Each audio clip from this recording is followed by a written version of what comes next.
बिस्मिल्लाहिर्रहमानिर्रहीम अस्सलाम वालेकुम। A very warm welcome to my YouTube channel psycho informative. आज की जो वीडियो है उसमें हम फिर कुछ पीपीएससी के एमसीक्यूज़ को डिस्कस करेंगे। सो अपनी वीडियो को स्टार्ट करते हैं। हमारा पहला एमसीक्यू है जी, at which site the mind and body interact in the brain, यानी कि माइंड एंड बॉडी जो है वो किस जगह पर ब्रेन में इंटरेक्ट करती हैं। तो ये जी इसका करेक्ट ऑप्शन है पीनियल ग्लैंड्स। उसके बाद जी हमारा अगला सवाल है, who discover the chemical basis of neurotransmissions, यानी कि न्यूरोट्रांसमीटर्स की जो केमिकल बेसिस है वो किन्होंने डिस्कवर की थी। तो वो जी ऑटो लिवाया ने की थी। ऑटो लिवाया इसको कहते हैं, इनका साइंटिस्ट का नाम है। ठीक है, उसके बाद हमारा अगला सवाल, ह्यूमन CNS यानी कि central nervous system is composed of, human जो सेंट्रल नर्वस सिस्टम है वो किससे कंपोज करता है, ब्रेन से और स्पाइनल कॉर्ड से। ठीक है, आपने कभी भी इसमें ये ऑल अबव नहीं लगाना, क्योंकि ये जो बाकी सारे हैं ये पेरिफेरल नर्वस सिस्टम के हिस्से बताए हुए हैं। अगला सवाल है, in neuron the axon are isolated by the matter named as, neurons में जो एक्सोन्स होते हैं उनके ऊपर एक स्पेशल शीट होती है, उस शीट को जी माइलिन शीट कहा जाता है, जो कि आइसोलेशन प्रोवाइड करती है।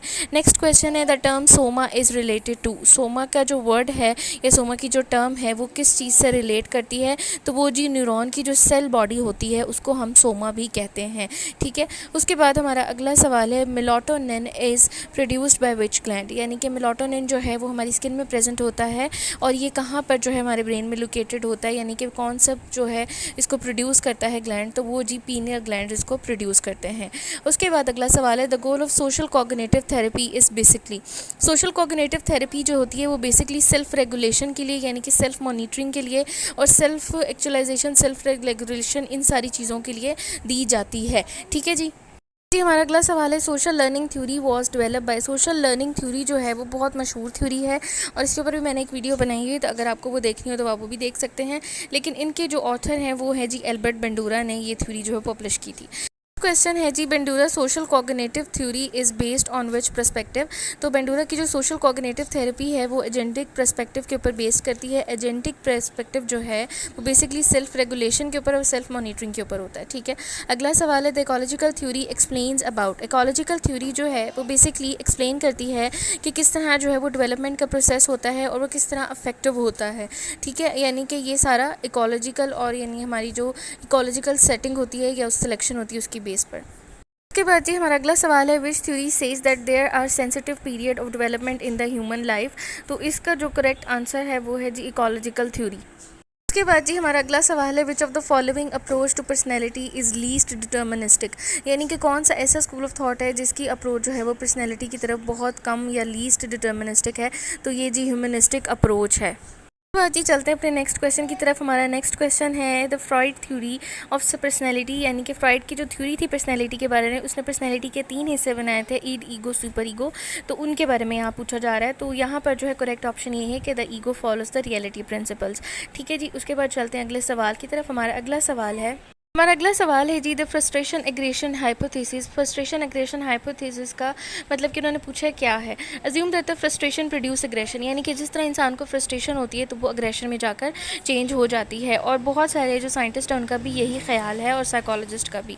अगला सवाल है कि द जेम्स लिंगर और body reaction theory of emotion says, इनकी जो थ्योरी है वो ये कहती है कि you react with your body first then you feel emotions. ठीक है, अच्छा उसके बाद चलते हैं हमारे अगले सवाल की तरफ। हमारा अगला सवाल है, analysis of avoidance learning suggest that many phobias are acquired through the dash conditioning, बहुत ईजी क्वेश्चन है और ये बहुत दफ़ा रिपीट भी होता है। तो क्लासिकल कंडीशनिंग की वजह से जो है वो फोबियाज क्रिएट होते हैं। अगला सवाल है, the ability to learn by observing a model और receiving instruction without reinforcement is called social learning, यानी कि जो चीज़ें हम लोगों से सीखते हैं, लोगों को देख देख के सीखते हैं, उनको सोशल लर्निंग में कंसीडर किया जाता है। उनकी कोई रेनफोर्समेंट नहीं होती और ना उनका कोई इंसेंटिव्स होते हैं।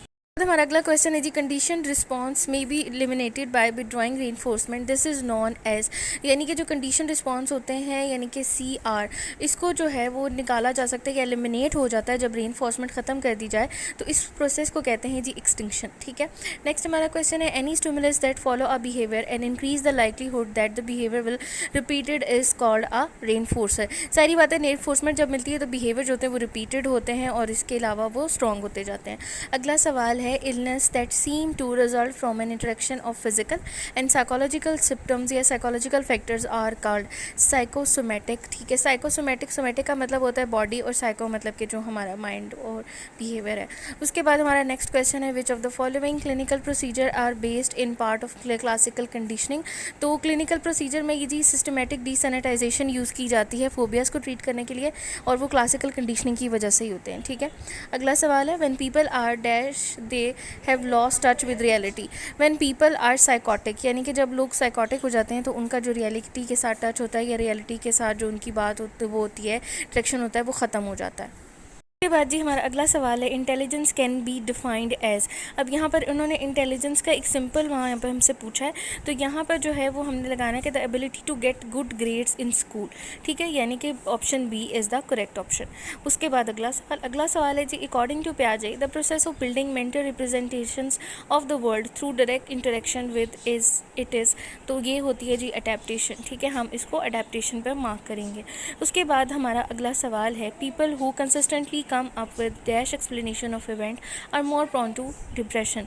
ऐसे लोग जो कि किसी भी इवेंट की बहुत ज़्यादा मायूस कुन मतलब के हालात वाक़यात पेश करते हैं, पेसिमिस्टिक अप्रोच यूज़ करते हैं, वो ज़्यादा डिप्रेशन के लिए लाइकलीहुड उनमें ज़्यादा डिप्रेशन होता है। ठीक है, जी हमारा अगला सवाल है the leading cause of mental retardation is believe to be. Mental retardation की जो है वो लीडिंग कॉज क्या है, environmental factors. During the pregnancy और डिलीवरी कुछ ऐसे इन्वायरमेंटल फैक्टर्स होते हैं जो कि मेंटल रिटार्डेशन को कॉज कर देते हैं। ठीक है जी, उसके बाद हमारा अगला सवाल है जी an affective disorder in which a person swing from one mood extreme to another is classified as bipolar disorder. ठीक है, जब मूड स्विंग्स होते हैं तो वो बाइपोलर डिसऑर्डर में कंसीडर होते हैं, क्योंकि इसमें जो है वो मूड क्या होता है बहुत जल्दी से चेंज होता है और एक्सट्रीमली चेंज होता है।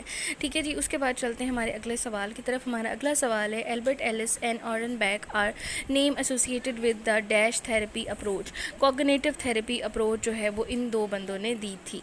ठीक है जी, उसके बाद चलते हैं हमारे अगले सवाल की तरफ। उसके बाद जी हमारा अगला सवाल है the process by which a trained professional uses psychological method to help people with psychological problem is known as.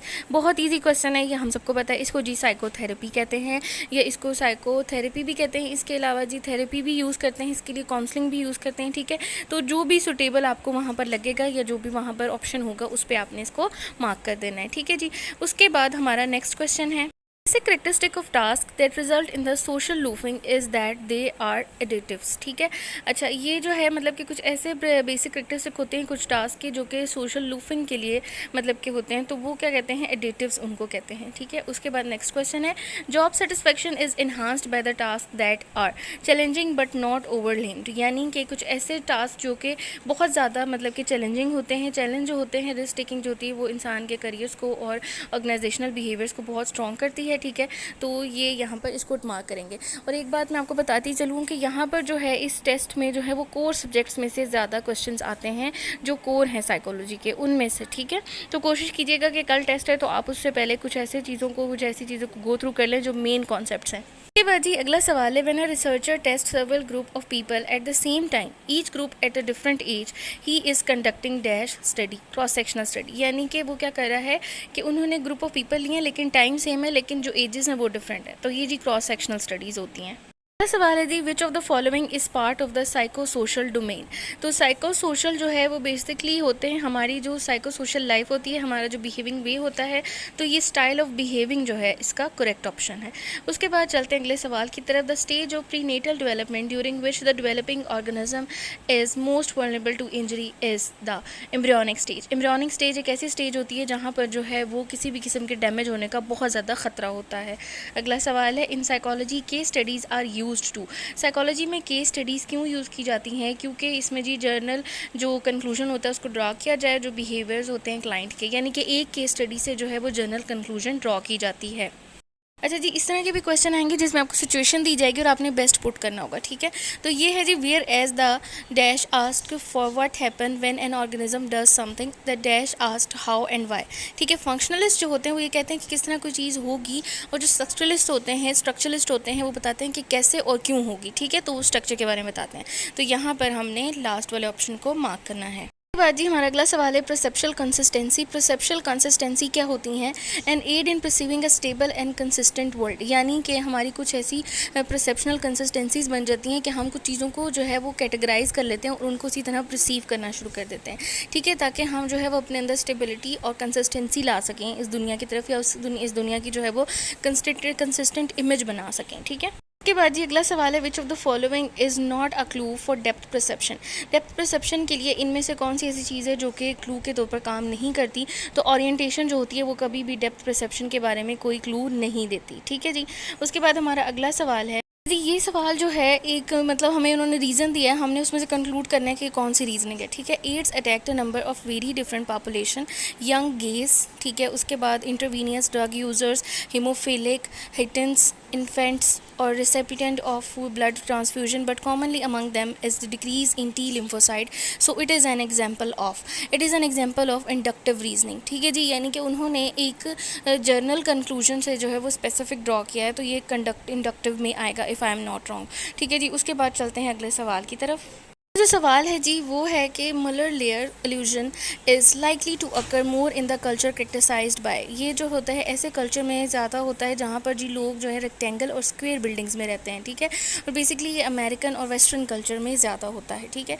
Next हमारा क्वेश्चन है prominent class of theorists of deductive reasoning believe that the deduction depend upon dash of interference akin to those of dash, ठीक है।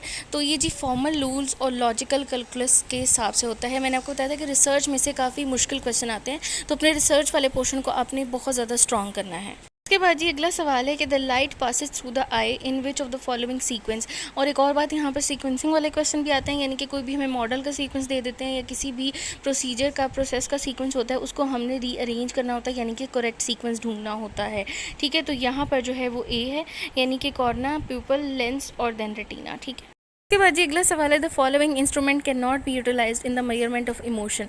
अच्छा, emotions की measurement के लिए कौन सी ऐसी चीज़ है जो नहीं यूज़ की जा सकती? तो यहाँ पर जो है डिजिटल थर्मोमीटर जो है वो हम चूज़ करेंगे, क्योंकि ये किसी भी हिसाब से यहाँ पर नहीं सेट होता। अगला सवाल है scientific study of creativity is consider to be started by. Creativity पर सबसे पहले किसने काम शुरू किया था जी? गुलीफोर्ड्स ने, ठीक है। उसके बाद ये अगला सवाल है which of the following sequence is correct with respect to effective teaching.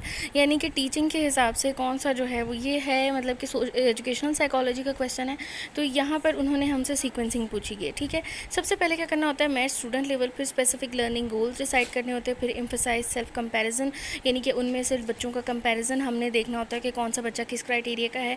फिर जी इनमें जो है सजेस्ट किए जाते हैं इंप्रूवमेंट्स को, और मॉडल प्रॉब्लम सॉल्विंग दी जाती है, ठीक है जी। तो ये इसका करेक्ट सीक्वेंस है, सीक्वेंस नंबर 1। जी अगला सवाल है sleep disorder can be categorize as. Sleep disorder जो है वो कैटेगराइज किया जा सकता है हम पैरापेलिस में और इसके अलावा जी डिसफंक्शनिंग में, ठीक है। जी हमारा अगला सवाल है which is the correct sequence of the stages involve in creative thinking. तो सबसे पहले जी ओरिएंटेशन, देन प्रिपरेशन, फिर इनॉक्यूपेशन और इल्यूमिनेशन, फिर उसके बाद वेरिफिकेशन, ठीक है। यानी कि सी ऑप्शन जो है वो इसका करेक्ट ऑप्शन है। जी अगला सवाल है thinking is complex set of dash collaboration between dash and dash representation and process. तो लिंग्विस्टिक एंड नॉन लिंग्विस्टिक जो रिप्रेजेंटेशन होती है उनके दरमियान जो कोलैबोरेशन होती है उसको हम थिंकिंग कहते हैं। अच्छा जी अगला सवाल है a social worker appointed to assess the psychiatrist use the administrator and interpretate Rorschach test is an dash, ठीक है। दिस इज़ एन, यानी कि उन्होंने पूछा एक सिचुएशन देके कि ये चीज़ क्या है, तो ये जी एथिकली इनकरेक्ट प्रैक्टिस है, ठीक है, क्योंकि वो ज़ाहिरी बात है वो उसको साइकाट्रिस्ट को यूज़ कर रहा है, ठीक है, इसलिए जो है ये एथिकल है, ठीक है, यानी कि विदाउट एनी परमिशन आप नहीं कर सकते। तो ये थी जी मेरी आज की वीडियो, उम्मीद करती हूँ आपके लिए हेल्पफुल हो। Wish you very best of luck for your test. अपना बहुत सारा ख्याल रखिएगा। टेक केयर एंड अल्लाह हाफिज़।